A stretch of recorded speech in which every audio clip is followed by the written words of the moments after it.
In the year 1354, a famed knight, Geoffrey de Charnay, brought forth an item of high significance to Liry, France.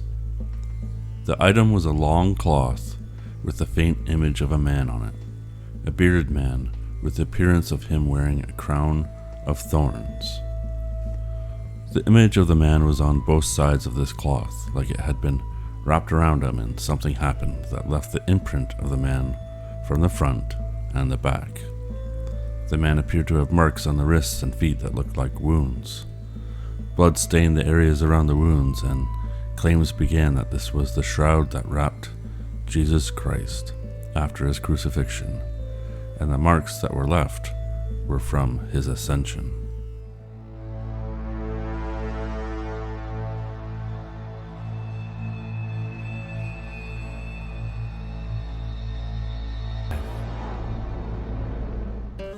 In 1389, the shroud went on exhibition, where it was then denounced by the local bishop of Troyes, which he declared it as a cunningly painted, the truth being attested by the artist who painted it. The Avignon, who was the anti-pope Clement VII, let me know if you want me to do a video on the popes and anti-popes, and the strange coincidences and prophecy of those. A fascinating tale. Refrained from expressing his opinion on the shroud's authenticity, but he did sanction it to be an object of devotion due to it being a representation of the true shroud. In 1453, de Charnay's granddaughter gave the shroud to the House of Savoy at Chambéry, a move that would lead her to be excommunicated as punishment for selling the shroud.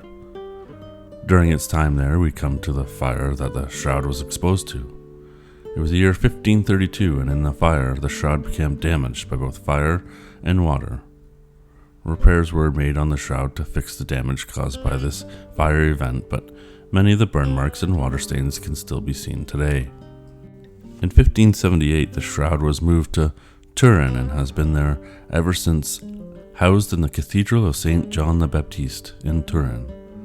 It was only during World War II had it been temporarily removed for safekeeping.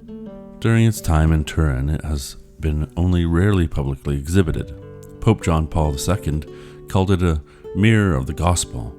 Currently, a replica of the shroud is housed in the Museum of the Shroud in Turin. As we see, even when this shroud came to light, there was accusations that it was fabricated or inauthentic, and the claims of its authenticity continue to this day, leaving us to wonder, could this even possibly be the shroud that covered Jesus Christ?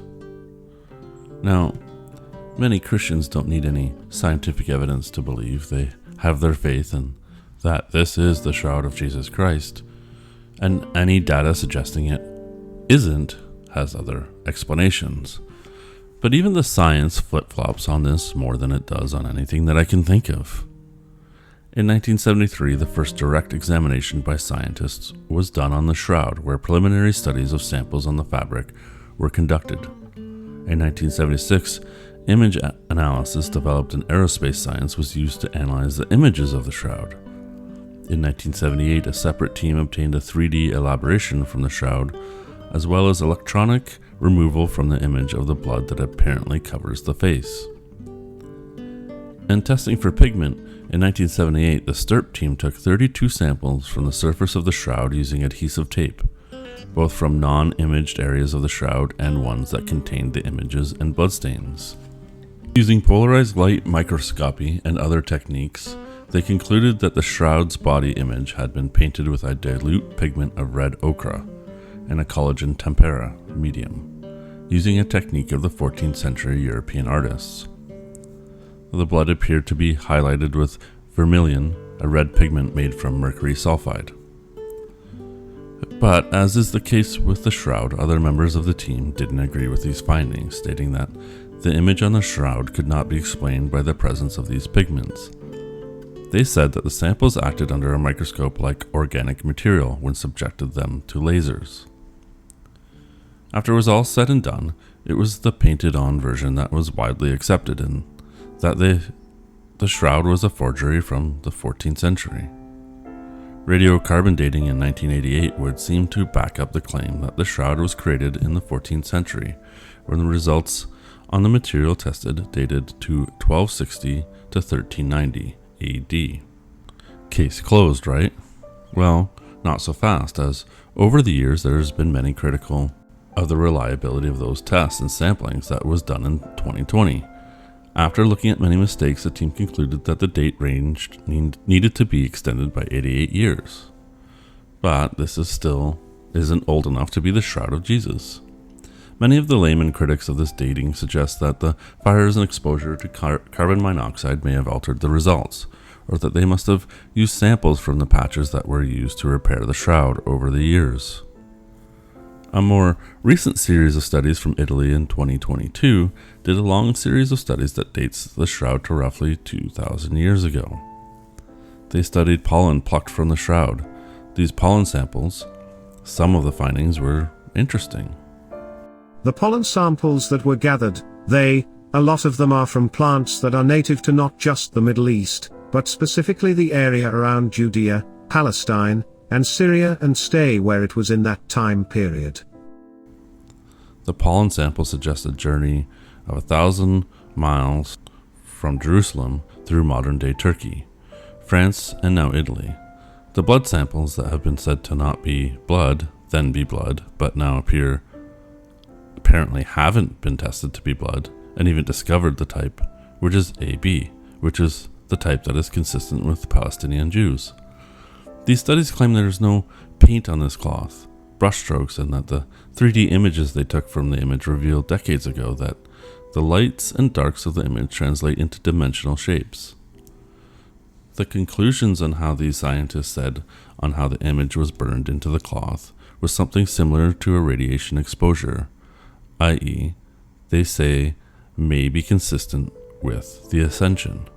And this is cause for optimism for the believers. However, previous anatomical research was done on the image and whether a body could actually match the pose that the one in the shroud was, and it was concluded that in order for a body to reflect that pose, that one arm was extended as it would not have been able to reach where the hand was in the image.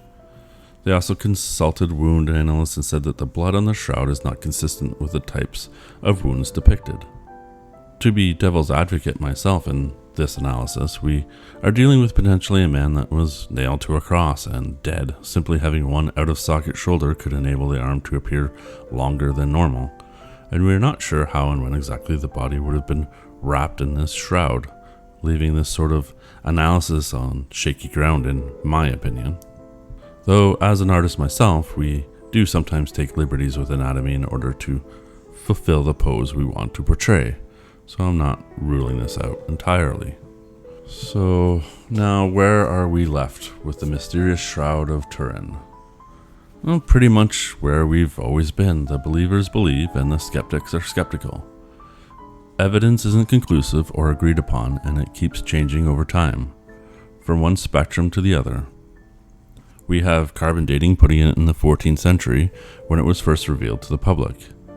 And then we have new evidence showing pollen taken from the fibers that date the shroud back to 2,000 years ago, around the time that Jesus was alive. Even the Catholic Church has stopped just short of claiming its authenticity, claiming that the faithful should contemplate the shroud with awe. But believers really have faith that this image of a man in this shroud is the residue from the energy that Jesus left when he ascended. But really, ascending, if possible, would it really leave any residue? Is ascension even a correct term to describe what happens? The belief that heaven, if it exists, is a plane above us seems silly and absurd, considering the fact that the Earth is actually upside down in our galaxy, or our galaxy is upside down, or that there is no up and down outside of the galaxy in the universe. There is no north or top. It just exists. Then it would be a misnomer to say ascension to somewhere above. However, in the case of Jesus, the faithful will say he rose out of the body and then stayed around in some corporeal form, but one would be left to wonder what kind of energy and radiation would that do, and why isn't the entire shroud irradiated? Now, I'm not here to put holes in the whole Jesus rose from the dead story. However, Christians often are misled by taking the words of the Bible as literal accounting of events, with literal physical things happening when what is being described often is spiritual, mixed in the world of the mundane. The meaning, which is the power behind the oldest and most popular grimoire, is often lost when one looks at it like it's a journal of God and not what grimoires are. When we start to look past the veil, and even pierce it, we begin to see the world of the mundane, the physical, blend with the spiritual, and we begin to see the illusion of barriers. And this illusion and this experience is often incapable of being described in language and the mundane. So what magicians and prophets and spiritual leaders do is encode the words with clues and riddles for you to read between the lines of the text, so that your spiritual or intuition side can pick up the things unsaid, so that you understand the entire true meaning of what is trying to be said. Is this real? The Shroud of Turin? Well, I mean, it's a real shroud, but is it really an image of Jesus and a recording in time of his ascension?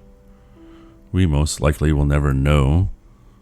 And when you learn the truth about existence, you will see that both are true and both are false at the same time. For it does not matter which one is true and which one is false. Both states exist. There is both a shroud that shows Jesus Christ resurrecting, and there is a shroud that is some sort of forgery or replication. The important part when dealing with faith and belief is, what does either one really mean? Or better yet, how do you solve the paradox of both of them existing in this reality at the same time? Let me know what you think. Leave a comment down below, and please like, share, and subscribe. It really helps out a small channel like this one. Thank you so much for watching, and I'll talk to you next time.